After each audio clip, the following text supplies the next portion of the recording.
Welcome to Dory Cote on Shamanism, a weekly podcast that explores one theme in shamanism throughout each month.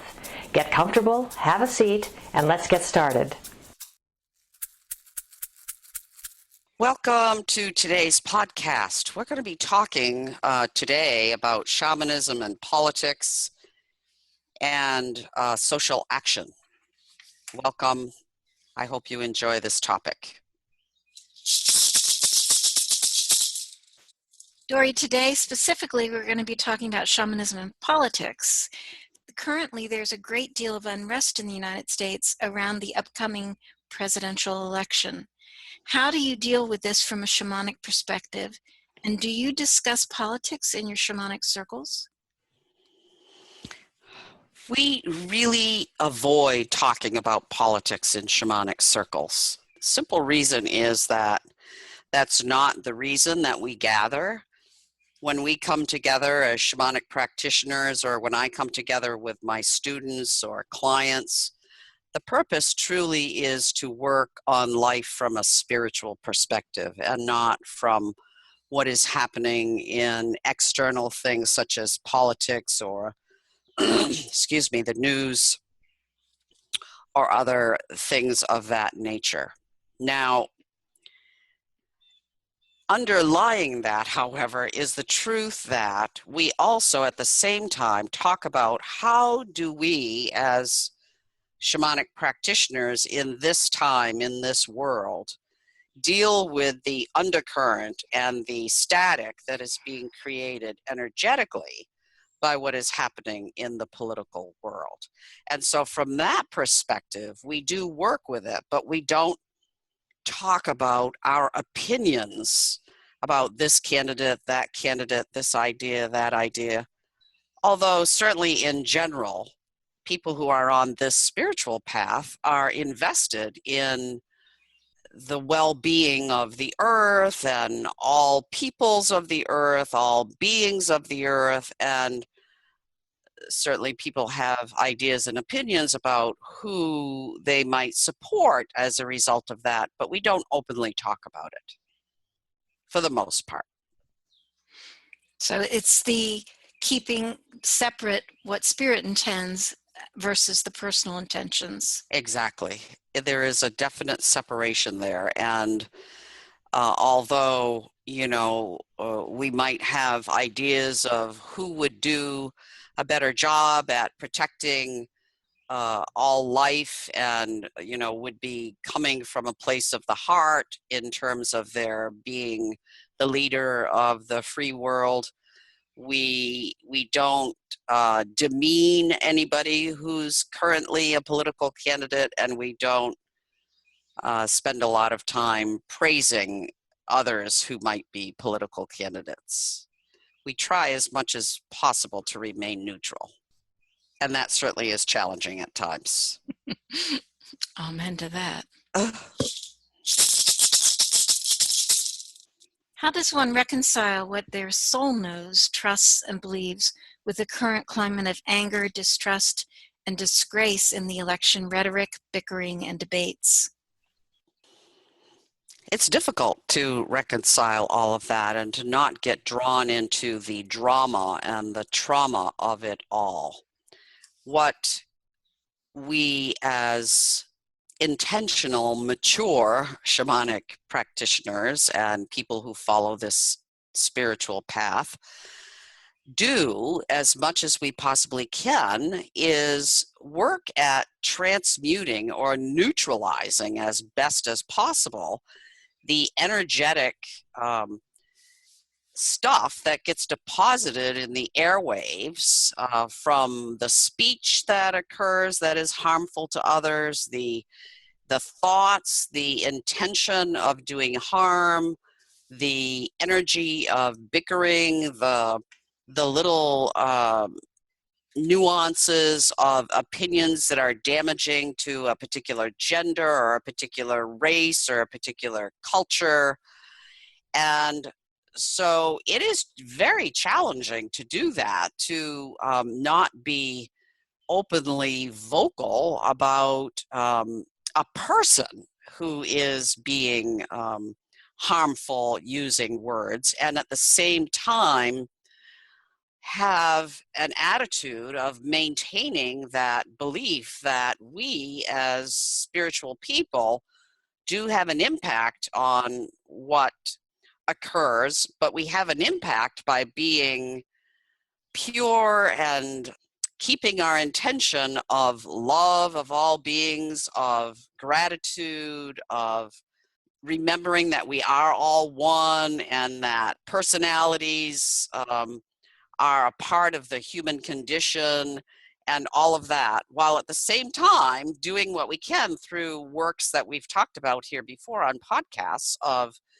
holding divine light energy and remembering that there is a divine being that resides in all humans and all beings truly, despite what their personality or their mind might project forward out into the world.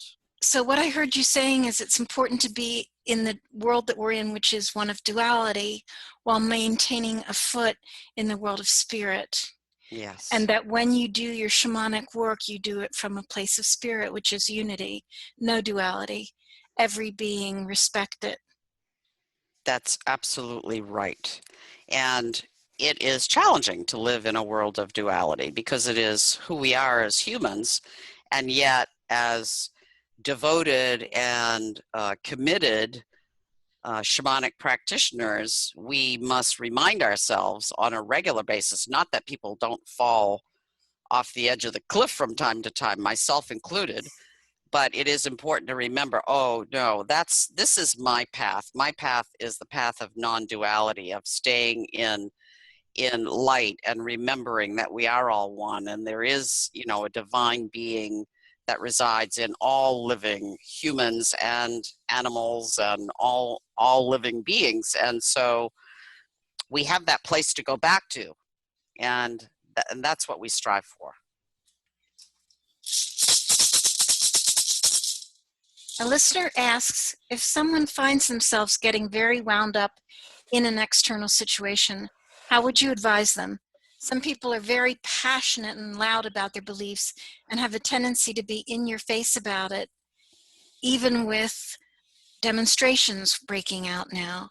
Do you have suggestions on handling this? And do you personally debate politics when you're not with your shamanic friends? What is your strategy for not getting wound up?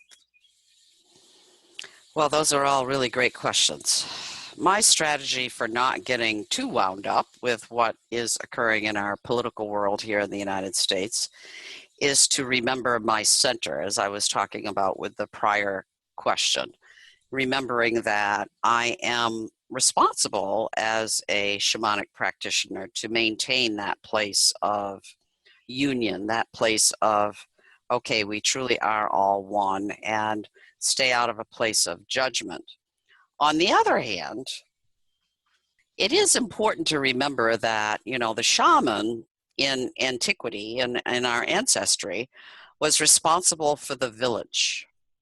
Whatever the village or the tribe or the community was that they lived in, they were responsible for all aspects of that village.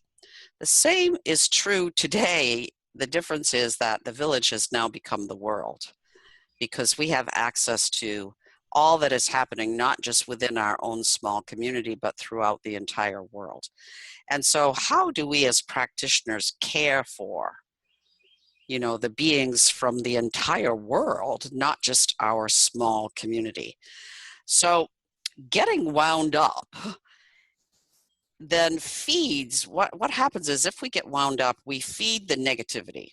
We feed what is happening out there. We feed the frenzy. We feed the people who are demonstrating and in many cases, falling into chaos and doing harm to one another, beating people because they don't like their opinion, or throwing chairs or doing other harmful things that are, in their demonstrations, not in any way a positive move.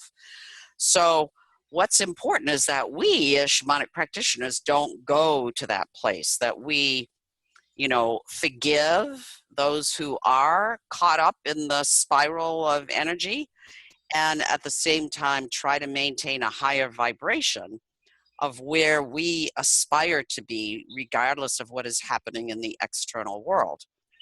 Now, do I ever get wound up? Do I ever get really verbal about what my beliefs are, about what is right and good? Of course I do. I live in a human body. And I'm not a saint. I'm not a guru. I don't live in the desert and meditate all day. I live in this world that is culturally, at times, incredibly challenging. And I leave those opinions about who I trust and who I believe in, within a very small, tightly knit community of my own, of beloveds. I don't bring it out into the larger community because I am a shamanic teacher, and I don't want to in any way be seen as influencing others in my community about a particular way of voting or supporting any particular candidate. That's not my place. So I avoid getting wound up by remembering to go back to that place of prayerful center, of being, okay, I really don't like this. I don't like this activity. This really is not in alignment with who I am. And how am I going to make a difference about that? Because if I go to the place of getting wound up, I'm feeding the wound upness in the world. If I stay in that place of, I don't like this. This does make me angry. This does not represent who I am. And yet I'm not going to fall off the cliff and go in that direction myself. Then I'm feeding the goodness, the light, the loving energy, the belief of no separation, of lack of duality, and all of that in the hope of counterbalancing that other extreme.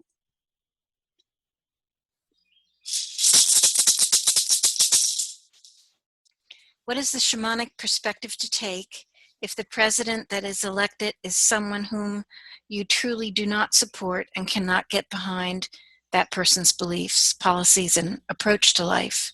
What steps can people take to ensure that all beings are represented and protected by those in governmental leadership? Yeah, those are great questions. The piece that I would say is the most vitally important is that the most spiritual of people on this planet at this time do have a responsibility for their village, which is the world at this time. And so it doesn't mean that we don't voice an opinion. It doesn't mean we don't vote. It doesn't mean we don't write letters. It doesn't mean we don't stand up for the well-being of all beings. For instance, certainly, people in the shamanic community are huge advocates for the most part of protecting the environment, of protecting, the polar bear and the whale and the birds that are near extinction because of the actions of humans. There's a huge difference between being active in that way and voicing your opinion and standing up for what you believe is true and right, and going to the other extreme, which is whirlwilling into chaos and making everybody else wrong because you don't agree with their opinion. So the biggest piece that I believe, for myself, and I certainly can't speak for the whole shamanic community, but for myself, if there's a person who's elected president and it's not somebody who I feel I can stand behind in terms of his or her policy opinions or their ways of ruling or controlling others, would be to be an advocate for what I believe in, but not in a disruptive, chaotic, loudmouthed kind of way, but really more from a centered place of, gee, this is really not what I believe in. This is not what I see as being in the highest good of all beings on the earth. And I am going to voice my opinion and yet not do it in a disruptive way. That's probably the most key thing, is to say, we are responsible for the village. Every one of us is responsible for the village. And it's okay to have an opinion. It's how one expresses and works with that opinion that is the most important. This completes the questions for this topic of shamanism and politics. Is there anything else you'd like to add at this time? I would only like to end by saying I think that, it would be incredibly helpful and purposeful for anybody who's on a spiritual path to stay centered. Don't go to that place of being knocked off kilter by what is happening in the political world at this time. Maintain your opinion, maintain your advocacy for the well-being of all living beings, and try not to get sucked into the chaos.